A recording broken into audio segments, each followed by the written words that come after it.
British concert pianist Ashley Wass has carved out a very successful career playing concerts all around the world. He was a former BBC Radio 3 New Generation artist and is a prize winner too at the International Leeds Piano Competition, and I'm so delighted that he's joining me here today for one of my classical conversations here at the Royal College of Music in London. Welcome, Ashley. Thank you. I'm just going to dive straight in. I'm going to ask you all about your musical education, how you started playing, why you started, what age. Do you come from a musical family? Not at all, actually. My parents ran a guest house on the seafront in Skegness, of all places. Quite different. I know, absolutely. And for some reason, I'm not quite sure why, we had an electric organ in the house. And when I was old enough, about 5, 6, something like that, they decided that I should be the one to play it because neither of them could. And so through my early years, I went through the sort of traditional routes of associated board examinations. Right. And most of my pieces were sort of popular or light classics, really. I used to play to the guests at the hotel and do Christmas carols at Christmas time and things like that. And yeah, it just got swept along. And at 11 I went to Chisholm's. Right. And that's when I sort of feel that I began my kind of proper musical education. So which teacher then do you think really developed your piano playing the most? Which one was the most helpful? Well, I was with a man called David Hartigan for 7 years while I was at chess. So from 11 to 18, which I think is such a crucial period. Yes, it is. And unfortunately he passed away a couple of years after I left the school, but he was, I think, just an invaluable part of my development. First, I don't wish to be disrespectful to the teachers that I had prior to him, but he was the first teacher that I had who came from a really strong sort of foundation, a strong tradition of teaching. He had wonderful teachers himself, and I feel that he gave me a really good, solid foundation. And of course from then I moved to the academy and lessons with Christopher Melton and with Hamish Milne, and Hamish in particular was a wonderful pianist. I mean, he could demonstrate so well.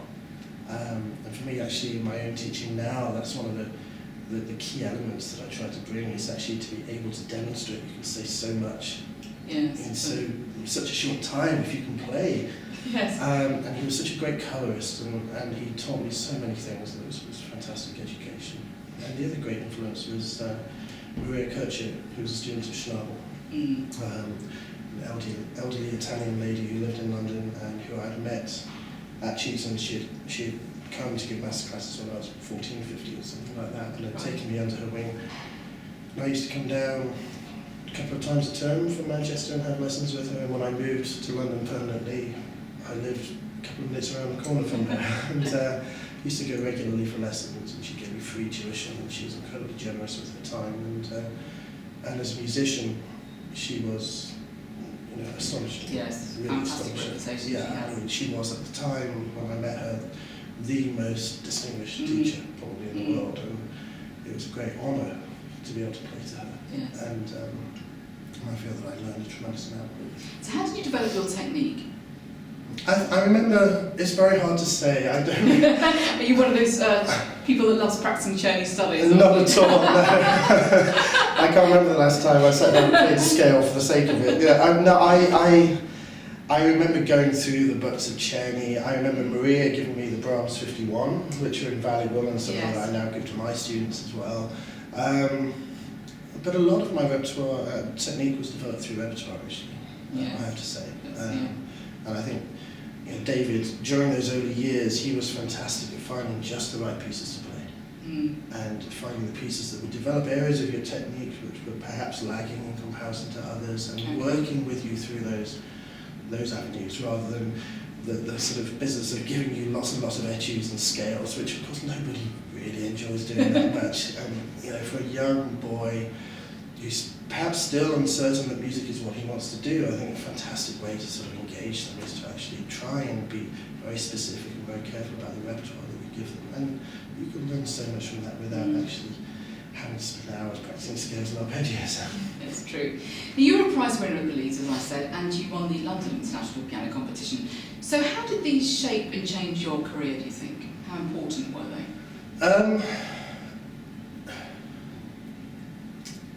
Probably very important is the honest answer, but there are certain qualifications to that. London was something that I did when I was 20, I entered it primarily for the experience of actually preparing the repertoire. I had to prepare a lot of music, and at that age I had never sort of had the need to have so many pieces at my fingers at the same time. And I didn't expect to win. I didn't expect to be accepted to the competition, and then after that I expected to be knocked out in the first round, and and then in the semi-final, and I remember sitting on stage and they were about to announce the prize winners, and I thought, oh, I'll be third, and then they announced the third prize, I thought I'll be second, and then, and it was such a great shock to me when I came first. And perhaps I wasn't quite ready for it at that time. But of course, I was already playing quite a lot of concerts by that stage. The difference was that the concerts that I started to play after that were perhaps more high profile. I got a recording out of it, which many years later eventually led to a recording contract. And it's one of many kind of important building blocks in the development of a career. But it's not a kind of career maker in its own right. Yes. Leeds was that was a strange experience. It's something that many people advised me not to do. I was very unsure about doing it myself, and it was the last competition I did. I mean, I did very few anyway, and that was absolutely the last one. I remember at the semi-final stage, and I guess there were 12 semi-finalists and 6 finalists, and we were sent to a room with a big platter of food, actually, I remember, and everybody's too nervous to eat it, because we were just waiting for them to come and collect us to give us the results, and it took them such a long time, and every time somebody would come in, everybody's head would sort of swing around in anticipation, and then eventually the 12 of us were marched to this room, and 6 names were read out. It was like standing in front of a firing squad, and I remember calling my girlfriend at the time, immediately after that, and saying, look, if I ever think about doing another competition again, just remind me how I feel right now, okay? I mean, I was a lucky one that night, but it was a horrific experience to go through, and I realised then that was it for me. I think being one of very few British pianists who have had success in that competition, inevitably I benefited quite a lot from it in terms of the number of engagements I got. But having said that, I was a BBC NGA at the time, and it's very hard to sort of differentiate between what that was bringing in and what Leeds was bringing in, and what management was bringing in. So I don't know how much an impact it directly had. And I do think that, in a way, competition winners or prize winners are sometimes viewed with a degree of suspicion. That's my theory that I've developed over the years. I know many pianists who are genuinely wonderful pianists and wonderful musicians who have had immense success at many competitions and are somehow viewed rather negatively because of it. There's a stereotype that to win a competition you must be somehow a rather boring player, that you must conform to the sort of strict regulations and rules of piano playing.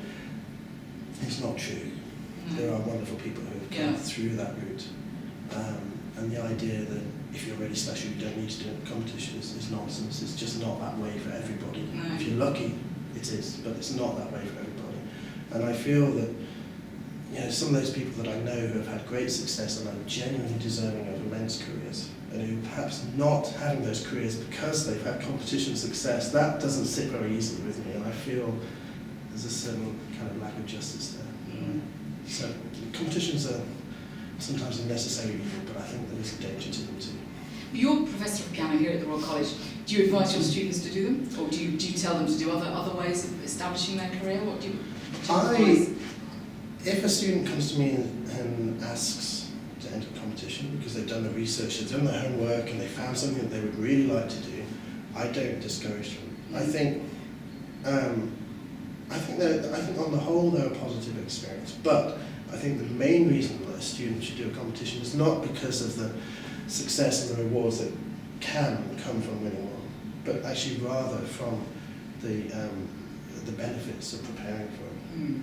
Yes. For many students it just focuses the mind, and it really makes them work hard, and they have to take a huge amount of repertoire into their fingers and into their brains at the same time, and it's one of the few occasions when, as a student, you actually ever need to do that. As I said, for me as a 20-year-old, it's the first time I had to prepare 5 or 6 hours of repertoire.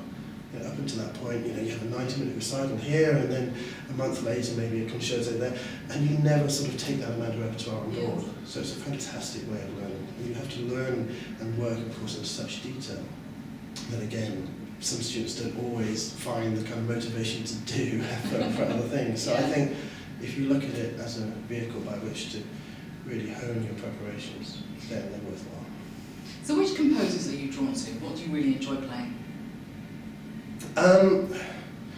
It's very hard to say. I mean, I grew up playing so much Beethoven and so much Brahms, and those kind of early German romantic composers were very much my first loves. I mean, I have to say I have a real fascination for quirky areas of the repertoire which is perhaps not played quite so often. That's my next question, because I noticed you've played a lot of British composers. And I have. How has that come about? Well, I mean, the British thing came. It's rather actually misrepresentative of me. It's rather strangely, because I recorded a disc of Bach's for Naxos in, what was it? I can't remember now, early 2000s, which was really nicely received and led to a recording contract. And we had a sort of loose arrangement that I'd record 3 discs a year over a period of 5 years, and 2 of those discs would be British and 1 would be so-called international repertoire. It didn't quite work out that way. The reality was that I was recording a lot of British repertoire, and so that is what I became known for. And actually, when you break it down, you think that repertoire takes up a 3 or 4 day recording session. Yes. And it's not. It was very rarely anyway part of my sort of concert performances, which maybe take up 100 days of my year. But because the recording is the thing that gets reviewed in countless publications and gets lots of PR around Because it was nominated for a gramophone. Yeah, which was lovely, yes. But they are the things then that you become known for. So actually, although the British repertoire in real terms was taking a very small percentage of my work, because it was the thing that was getting most publicity, it's the thing that people associated me with. Yes, yes. So over the last few years, I've really withdrawn from that. Okay. There are exceptions. There are pieces that I recorded that I want to re-record, actually, that I love very dearly, that I feel very passionately about. Which British composers do you particularly? I mean, obviously you love Bach's. Well, I mean, Bach's I have a slightly mixed relationship with. I mean, there are pieces that I love and pieces that... I recorded a lot of Bach's. I actually lost count of the number of discs I've done. Because he wrote a tremendous amount of music. He did. And of course, when you're recording complete works of one composer, there are inevitably works which are perhaps less strong than others. And there are pieces that I love very much, but a lot of things that actually I would never really wish to perform. So you have to take that into context. Sure. I think Frank Bridge is a fantastic composer, a really wonderful composer, and his piano sonata, I think, is a masterpiece of the very highest level. And that's something that I'd love to come back to and record again. I'm not terribly happy with the recording that was released, and I would love to go back to that. But as a whole, there's a sort of role of British music in my performing career is quite minimal, actually. It's been great to have, in some ways, it's led to opportunities which otherwise wouldn't have existed. Proms have asked me to play Vaughan Williams and John Foles and things there because I'm associated with that music, and festivals in countries all over the world have occasionally asked me to go and play if they're focusing on British music, because again, I'm associated with that. But over the last 2, 3, 4 years, I've really began to withdraw slightly and actually focus much more on the music which is my true love, and to explore, rather than sort of saying I love this composer, I love that composer. What I actually really enjoy doing is building programs around particular concepts and finding works that fit into that. I love program building and creating, and in that way, you can't really allow yourself room to become too obsessed with one or two composers. You have to have a very wide imagination. Which venues have you really loved performing? Which ones stand out? Quite often, they tend to be really unexpected places. Rather than saying, a Wigmore Hall or a Carnegie Hall or something, the ones that I really remember actually are really unusual things. A few years ago I went to Cuba to play, and there was an old semi-derelict monastery right in the centre of Havana, and I gave a recital there. It was a beautiful piano which had been donated by a Japanese businessman, a brand new Steinway Model D that was one of the best pianos I've ever played, actually. And the venue was just magical and so atmospheric, and you could hear the car horns beeping way outside. But there was something about that. The acoustic was fantastic, and I remember that. I've always remembered that as a really special place to have played. And sometimes you go to little churches that are dotted around, and you find things which are just magical, really sort of acoustic gems. Stick in your mind. They do, and actually they're the ones that I remember much more than the sort of really grand symphonic halls. What's your favourite musical memory? I have three, if I can. The first one was a very unexpected one, actually. In 2009, I fulfilled one of my dreams, which was to trek to Everest Base Camp. I love the mountains, I love hiking, and this was a fantastic thing. A couple of days after I returned from Nepal, I had a concert in Cyprus. It was a piano trio concert with cellist Alexander Chaushin and Daishin Kashimoto, who was one of the concertmasters at the Berlin Phil, and we were really good friends. So we played together a lot as a group, and we had just great times together, both on and off stage. And I've been to Cyprus every year for the last goodness knows how many years, so the promoters there are also really good friends. So I was playing with good friends, for good friends, we were playing great music. And I hadn't touched the piano for about a month because I'd been hiking, and somehow I wasn't expecting it to be a great concert, but the freshness and inspiration that I'd taken from the scenery that I'd been witnessing just a few days earlier was inspirational, actually, and somehow we just kind of gelled and had a great time. I remember also my proms debut, not so much that it was a proms debut actually, although of course as a young man growing up in the UK, playing at proms is something we dream of doing one day, which was great, but mainly because I got engaged to my wife just literally a couple of minutes before going on stage, so it was really a nice way to sort of remember that. And then finally, to make reference to Maria again, I remember when she first came to Chess and she gave a week of masterclasses, and she selected 3, 4, 5 students to play in a concert at the end, the ones that she had enjoyed working with the most. And I played the first movement of Beethoven 4 with second piano, not with orchestra. And I think I was first in the concert or something. And I disappeared after my performance to my dormitory and sort of hid in there for a little while. And in the interval, somebody came and knocked on the door and said, "Oh, Maria wants to see you." And I thought, oh, goodness, what did I do wrong? I was terrified. I remember going down, my heart was pounding. I was wondering what on earth she was going to say, because I'd seen her on television with documentaries about her with her really famous students, and it was just a dream to have met her. She was the teacher that I idolised at the time. And she called me over and she said, "Ashley, I remember now," she said, "Ashley, you're a great pianist, a great musician, but most of all a great artist, and I want to work with you." Wow. And that was a huge point in my life.